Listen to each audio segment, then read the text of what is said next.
Tawakal tuh pasti pasrah diri gitu ya, menyerahkan semuanya kepada Allah. Saya jualan telur puyuh. Telur puyuh waktu itu.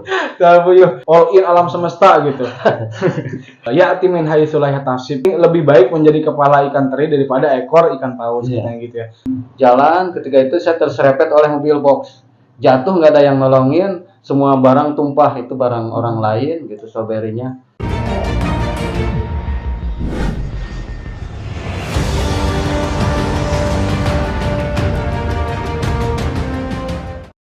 Terjun ke dunia perdagangan ya, Iya. dagang. Setelah lulus dari pesantren itu. Nah, pengalaman apa aja sih Mang yang pernah dijalankan setelah lulus dari pesantren itu di dunia perdagangan gitu? Waktu dulu saya lagi mondok di Tasik pertama, belum beres ngaji karena termotivasi oleh saudara gitu, Ya, ya. jualan bakso saya. Pertama kali saya terjun dunia Bakso dagang. guys. Bakso, saya jualan bakso. Kebetulan ada paman saya di daerah Sumedang. Ya. Beliau jualan bakso, saya ikut. Waktu dulu bilangnya apa ke guru ngaji? Saya mau izin mau pulang dulu, padahal saya mau jualan bakso. Nah, hasil waktu dulu saya kurang lebih 3 bulanan lah jualan bakso. 3 bulanan jualan bakso ya. Setelah jualan bakso itu jualan apa lagi Mang? Saya jualan telur puyuh. Telur puyuh waktu itu. Telur puyuh. Jadi selama berjualan itu kayak pernah nggak sih ngalamin pengalaman yang sedih gitu Mang saat berdagang? Waktu dulu kan saya ada uang saya yang suka jualan keliling, kayaknya tuh tiap sore habis gitu. Yang di bayangan saya sendiri, wah pasti saya juga bakal habis gini, pasti bakal seperti uang saya. Ternyata nggak semudah itu. Iya laku. Ternyata nggak semudah itu. Ternyata nggak laku. Pas pertama kali saya jualan itu cuman ngedangin kurang lebih berapa sih? 16 mangkok. Harusnya habis 60 mangkok. 16 dari 60 ya Mang? Iya. Bayangin coba. Pulang saya nangis gitu. Sampai nangis. Malu ya. Jadi jika kalian mau terjun ke dunia bisnis ya jangan terlalu berekspektasi besar dulu. Iya, gitu. Ya yang penting tuh kita tetap ikhtiar gitu ya, berdoa, tawakal gitu. 3 itu emang ya? Iya. Ya jadi emang pasti banyak ya ujiannya, salah satunya itu apalagi baru mulai kan, nggak mungkin langsung blok gitu ya langsung. Nah, terus setelah jualan telur puyuh teh? Setelah jualan telur puyuh, nah saya dulu itu beli apa rempah-rempah kayak hasil bumi, kayak kunyit, jahe merah, jahe yang besar itu kalau istilah orang Sunda jahe gajah gitu. Jahe gajah. Terus cengkeh, saya buru cengkeh gitu, buru ngalah cengkeh lah gitu ya orang Sunda mah gitu. Cengkeh. Tapi dari penghasilan cengkeh sendiri tuh sebenarnya itu iseng-iseng aja apa emang pengen usaha? Karena lingkungan saya rata-rata jualannya hampir tiap rumah ada cengkehnya. Kita ada bandarnya gitu. Kita enggak langsung jadi bandarnya, kita buruh-buruh dulu gitu. Iya, dari awal emangnya. Iya, dari awal. Iya. Ikut-ikut dulu kurus, dibayar 15.000. Kalau kalau dulu yang saya pelajari ya, jadi untuk nyari pengalaman mah kita nggak apa-apa dari bawah dulu gitu kan. Walaupun ada istilah jadilah kepala ikan teri daripada jadi mending lebih baik menjadi kepala ikan teri daripada ekor ikan paus gitu ya. Tapi kalau untuk pertama mencari pengalaman nggak apa-apa gitu. Kita menjadi bawah dulu, menjadi ekor dulu. Nanti kalau udah paham banyak emang ya, setelah itu baru kita jadi kepala gitu. Kita mendirikan suatu bisnis apa gitu. Nah, selain yang tadi Mang kayak nggak laku gitu, ada nggak sih Mang pengalaman lain seperti kan Mang suka keliling gitu ya? Iya. Entah itu bangkrut rugi atau kan dulu kalau nggak salah pernah dengar motor itu ketabrak ya? Iya, iya. Coba itu gimana Mang? Nah, waktu dulu saya itu jualan stroberi. Strawberry. Saya itu pakai motor yang motor jadul lah istilahnya gitu. Saya sambil nangis itu apa jalan itu ya Allah sebenarnya saya tuh bukan ini, saya tuh pengen ngajar ngaji tuh.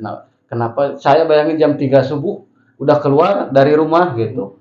Itu sama istri pas anak juga masih baru 1 waktu dulu. Jalan ketika itu saya terserepet oleh mobil box.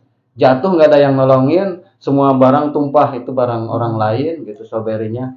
Sudah di bayangan di benak saya, di kepala saya, wah pasti saya ini labanya sekitar 300 ribuan. Ternyata modalnya juga habis gitu. Ya, jadi motornya rusak gitu. lain untung kalau buntung. Itu mah gitu. Lain untung lain buntung. Kalau buntung gitu ya. Aduh, emang di dunia bisnis emang seperti itu emang ya. Ada resikonya. Iya, resikonya. Ya, kalau misalkan dari Mang sendiri ada nggak sih pesan nih buat para penonton untuk yang mau terjun ke dunia usaha gitu. Nah, untuk rekan-rekan atau sahabat-sahabat yang menyaksikan video ini, dunia usaha itu sing kayang tantu parang. Jadi manjada wajada, jadi kudu leukeun kalau kata orang Sunda mah. Kalau kata bahasa Indonesia mah apa? Ya itu intinya tekun, metekar atau tekun, harus tekun lah gitu. Istilahnya harus tekun. Terus dan yakin, kalau tidak yakin itu tidak akan ada hasilnya. Ya bakal rugi terus gitu. Iya. Nah, jadi intinya kuncinya yakin aja. Yakin aja. Yakin aja bahwa yang kita jual akan laku gitu. Iya. Saya juga pernah dikasih saran ya sama om saya. Jadi kalau misalkan kita terjun di dunia apapun itu ya, entah itu dunia dakwah, dunia bisnis, dunia apalagi lah itu. Nah, kita tuh harus jadi orang yang motekar sih. Gitu. Jadi kudu motekar, kudu harus apa ya? Motekar teh kumaha sih Mang bahasa Indonesia? Motekar teh jadi kalau dalam istilah bahasa Indonesia itu harus berdikari. Berdikari. Iya, berdikari gitu. Ya, sungguh-sungguh ya. Iya, sungguh-sungguh. Banyak sih artinya. Berdikari motekar itu, nanti saya cari lah motekar apa artinya ya. Yang saya tahu berdikari. Iya. Rajin gitu, jadi rajin. Oh ini nggak laku berarti ini harus ini nggak laku berarti harus terus eksperimen. Uji coba. Nah, waktu dulu saya pernah jualan topi juga kan.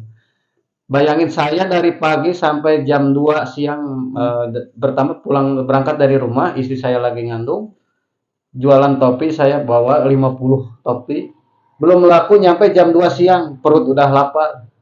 Ya Allah, adakah saya hari ini rezeki buat istri saya, buat saya. Walhasil hanya buat makan saja saya laku topi itu 12.000, dibelinya 12.000 aja. Ternyata inilah rezeki saya sampai. Ini hikmahnya kisah nyata yang saya alami. Yang sih ngasih modal nggak marah gimana, nggak laku, malah dia karena yang ditilainya apa kesungguh-sungguhannya kita.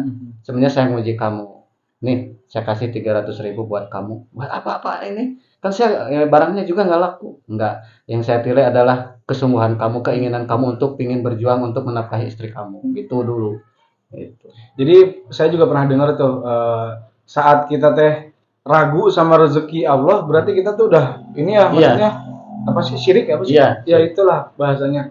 Karena semua rezeki itu udah diatur kan, yang penting kita menjemput gitu kan Bang ya. Walaupun ada rezeki yang dijemput, ada juga yang datang sendiri gitu.